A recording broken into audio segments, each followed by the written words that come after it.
earlier on today we heard about Shaka's release. Essentially, I had the honour to meet Shaka recently in London. It was very heartwarming to see him smiling. Essentially, I want to emphasise the importance. It really brought on home the reason why we do events like this and why we campaign, to see people, when we see our brothers and sisters released. Shaka emphasised the importance of continued efforts by us to fight for justice for those who are still suffering as victims of miscarriage of justice. That's the Craig Gavin 2 and Munir Faruqi and so many other cases that we speak about today. Which brings me to our next speakers, the son and daughter of Munir Faruqi, essentially who have travelled here from Manchester to share their experiences and talk about their father's case. Zulaikha Faruqi will speak about how it has impacted the family on a very personal level, the arrest, the detention, the raid, and Haris Faruqi, who was also arrested, but later all charges were dropped and he was cleared. He will talk about obviously the campaign to free his father.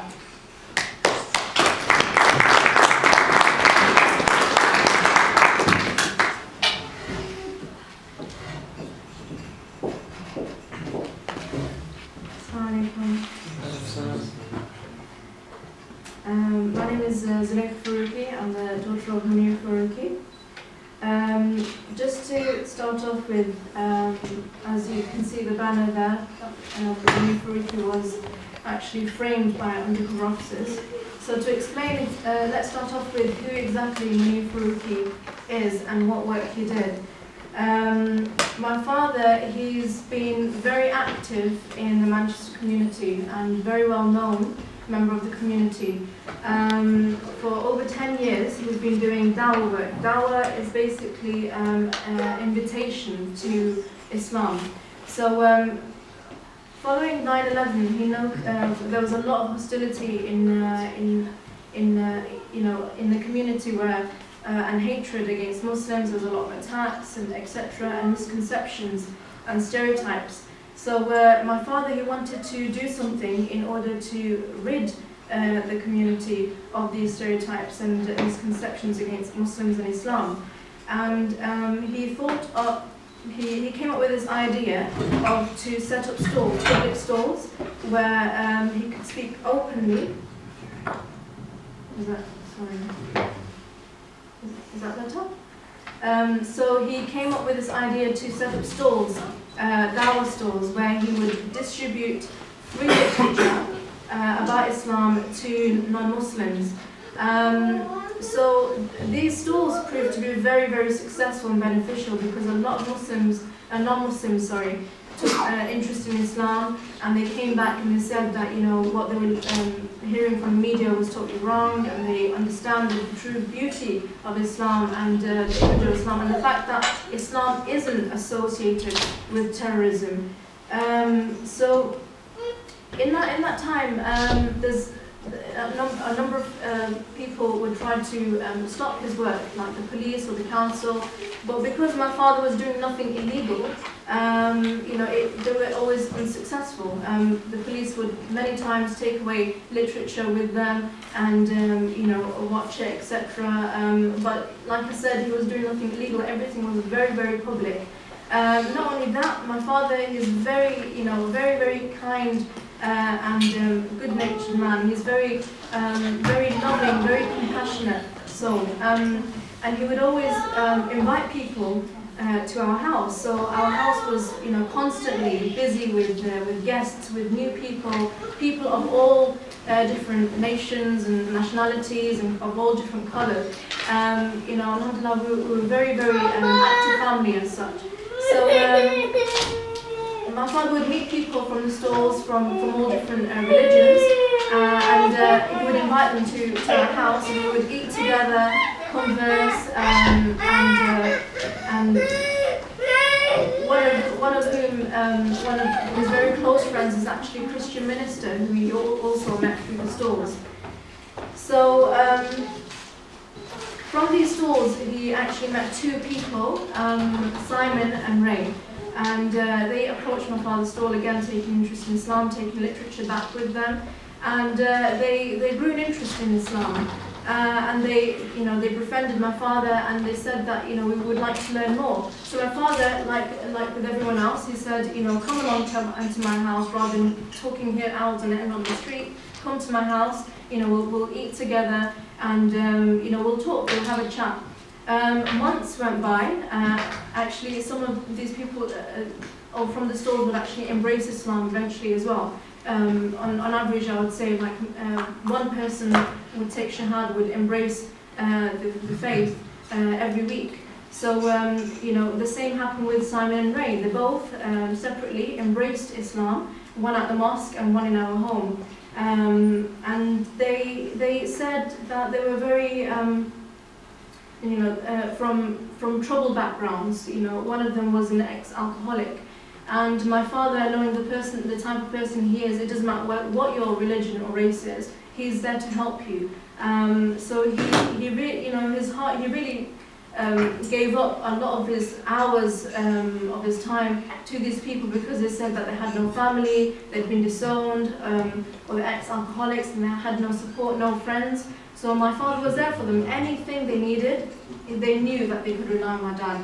Alhamdulillah. So, they spent a lot of their time in our home, and they eventually, when they did embrace Islam, they became more practicing. They learned about the faith. They attended our mosques. They attended Quran classes. They changed their attire, grew their beards.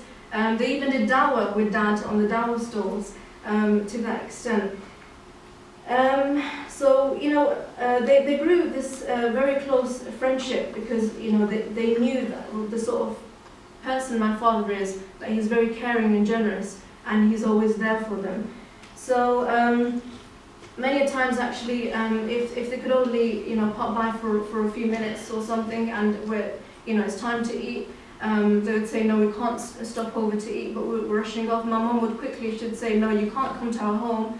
And it's not just Simon and Ray, it's generally, this is the type of, parents I'm blessed with. And my mum would say, right, I'll pack some food for you and take it home with you. Don't come to our house and not eat or drink. This, I would feel bad if you do that. So hospitality is something that, I've witnessed, I've grown up with through the example of my parents. So this was around the end of 2008 and 2009. They were with my father for about a whole year. In that time, I was studying away, and I was going to get married in September 2000, end of September 2009. So we were very busy as a family as well. We are doing shopping, wedding preparations. Very, very happy family.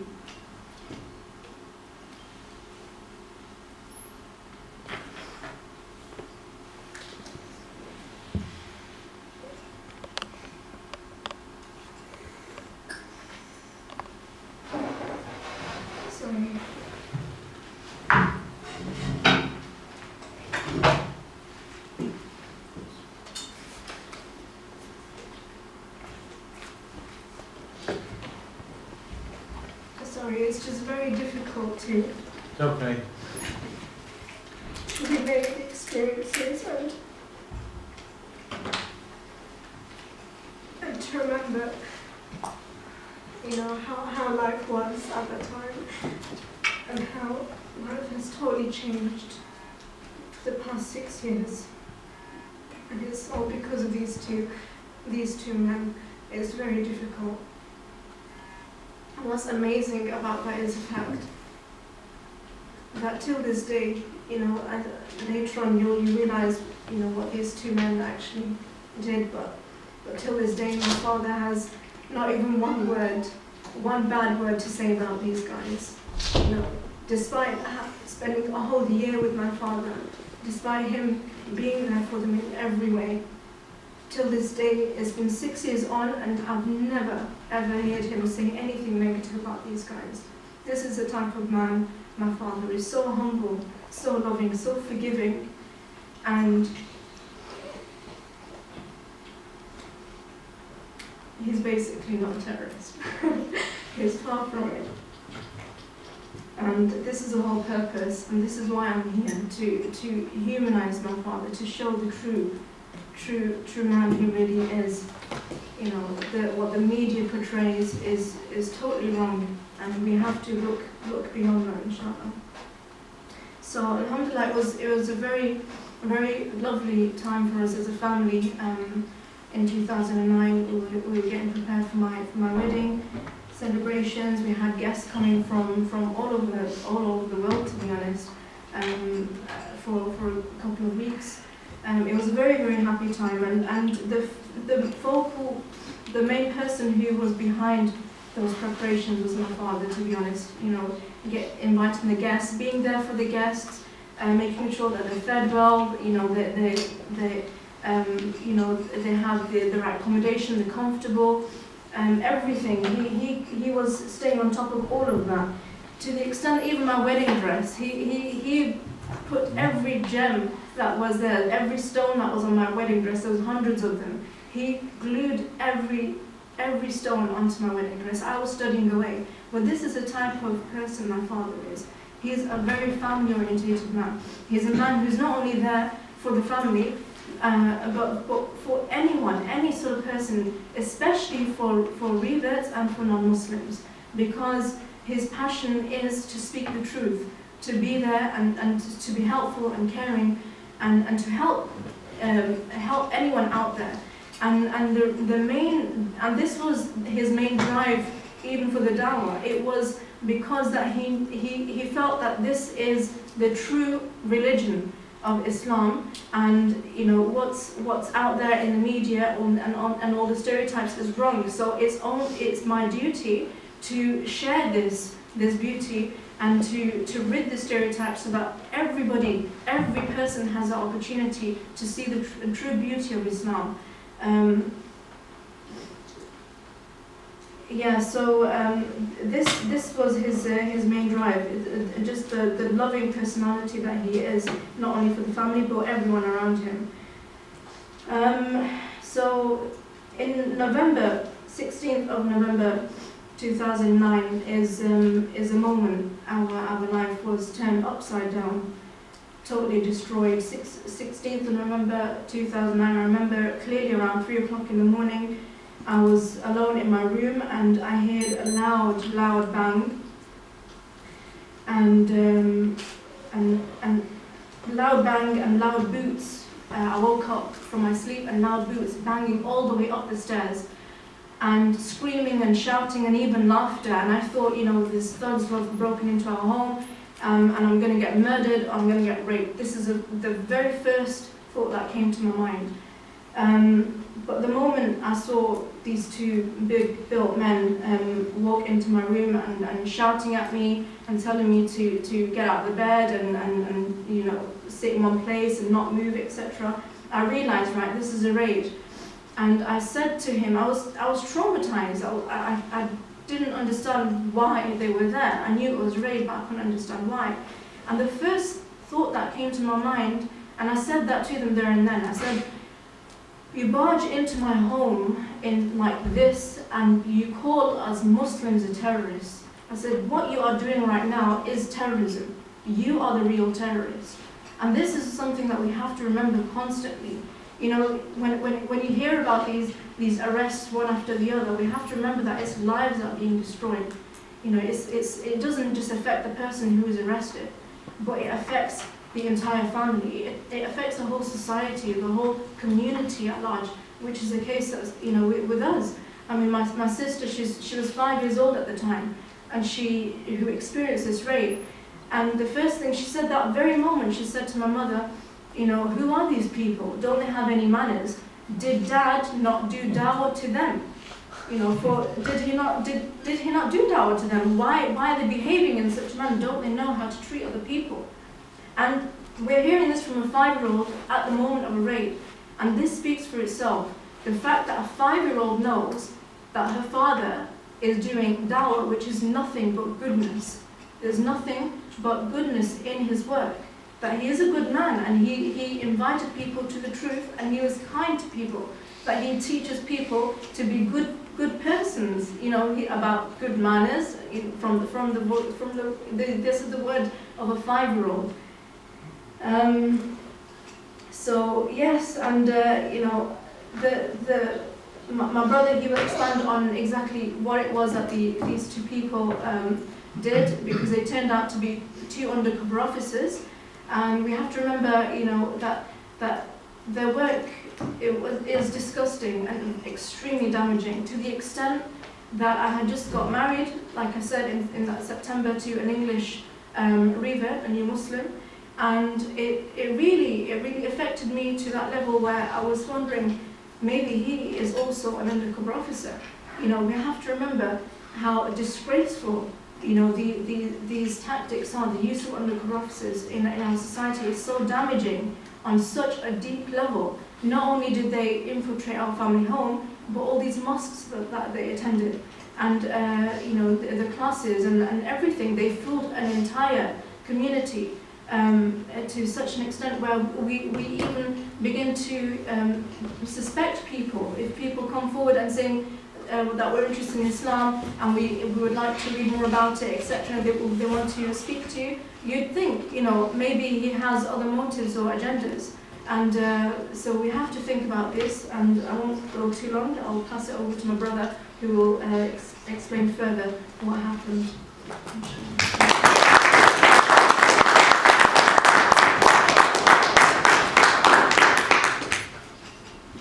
Assalamu alaikum. Yes, the 2 officers, the undercover, sorry, can you hear me now? Yeah.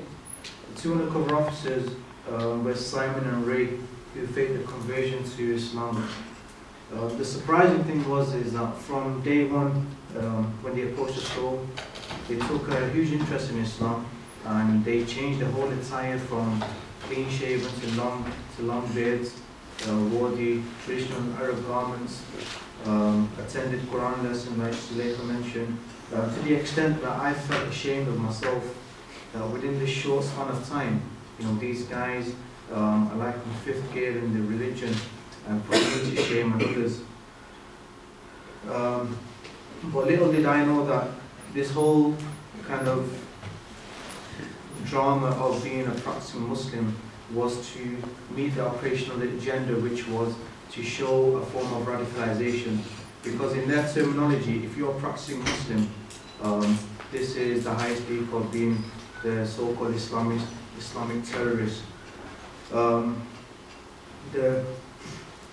We were under surveillance for a whole year, and because there was no form of terrorism taking place, there was no terror gang. They went that low to the extent where our jokes were taken out of context. There's a string of jokes that my father and other brothers had with them. One joke I can remember where one of the, I think it was an undercover officer, Ray, he wore the shalwar kameez, the traditional Pakistani garment, for the first time. And he come up to me, and I was in shock, and I called him a Paki Taliban. Not realizing that it would be used against me in the High Court. But yeah, it was more of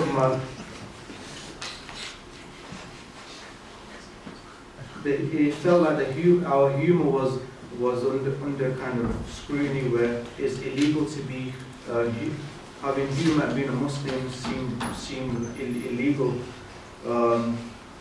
But from the deployment, everything was recorded from day one to the end. So it wasn't just my father and the people in the household that were getting recorded surveillance. It was the entire community, from mosques to study circles to people on the street, on takeaways. And the whole purpose was to profile each and every person that they come across in their daily reports, to kind of get future raids together, because the whole purpose of their agenda was that if you have an Islamic incline, if you have an incline toward Islam, then you're under so-called radicalization. The brother, well, he was a brother at the time, but Simon, it felt where he pestered me to the extent that he'd give me about 10 to 15 calls a day trying to meet me. Not even my wife calls me that many times. So he did. I mean, at the time I thought, this guy's probably gay or something that he's really times.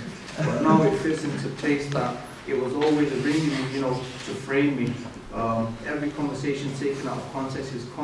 His conversations were like from normal day-to-day talk about football, which would drift towards politics and jihad, and then trying to show how he would sympathize with people for the dying Palestinian, and how he was eager to go and fight. And them words he wanted out of my mouth so they could be used against me in court. Our hospitality was abused to the extent where it was seen as a radicalization tool, where to feed a guest in your own home can be a form of a terrorist act and brainwashing. Millions of pounds were spent on the case. Intense undercover operation. 5 of us were arrested, which included an imam of a local mosque, my father, myself, and 2 other individuals. Now, the question that we ask is that after an intense operation that cost the taxpayer millions of pounds and probably 100 or so, 200 officers involved in the case, why was it that the imam, when he was arrested and he was seen as the most, the head of the terror gang, he wasn't even charged on anything. He was released within the 7 days of being arrested. We were all charged, the remaining 4 of us. I was supposed to be the closest associate to my father that was linked to terrorism. Our charge was to recruit vulnerable people from the streets of Manchester and send them overseas to fight coalition troops alongside with the Taliban. I was found not guilty on a unanimous decision. So there's some sort of error that's taken place, because if they spent millions of pounds, how can they get their information so wrong that the head of the terror gang was never charged? Hundreds of hours of thousands of hours of recordings took place, and from that recording, only a few were selected against my father and others. One of the conversations, which was supposed to be the peak of radicalization against my father, was a 2.5-hour conversation that took place with undercover officer Ray. That conversation was taken out of context to approximately 15 seconds that was zoomed into, where my father is just more or less answering a question to him. And that was seen as words of recruitment, which led to one of the life sentences. In the trial, there was a string of lies that were put forward, but one of the shocking things that the prosecution put forward was that the signs of a radical from the Dawah School, which was, they said there were 3 steps. The first and foremost step for any person to become a terrorist is to say the Shahada, which obviously includes every Muslim in the universe. The second step is when that person becomes a Muslim and he's trying his best to live according to Islam, to be praying 5 times a day, to be kind to your neighbors. All these things are part of being a radical, because if you're being kind to your neighbor, your agenda is to brainwash them and get them on the bandwagon of terrorism. And the third and most final thing is to actually go ahead and commit the so-called terrorist attack, which they would put you up forward as. My father, he's innocent. He's never harmed anyone. He's never hurt a fly. Once he was arrested, they were running around Manchester. The police were to interview people, trying to get negative feedback. From the hundreds of interviews that they took place, and not even one negative feedback was given about my father, which shows his character, his nature. There's been a major miscarriage of justice against my father and others, to the extent that the barrister that was representing him at the trial has been done on contempt of court and has been fined, which shows that my father has not been given a fair trial. But yet, He's been persecuted in jail, his healthcare been neglected to the extent that all his appeals, his CCRC applications have just been rejected and thrown out the window. But nevertheless, we never lose hope, and the main aim of the campaign is not just to free my father, but to highlight this injustice that's taking place, that's becoming the norm in society, where innocent people from the streets of any country, especially, are being profiled, being thrown into jail and being persecuted. We urge you as a campaign is to spread this word of injustice, not for my father, but to prevent this happening in the future and prevent families being ripped apart the way our family has. But inshallah, we never lose hope, because indeed they plan, but Allah has the best of planners. Thank you.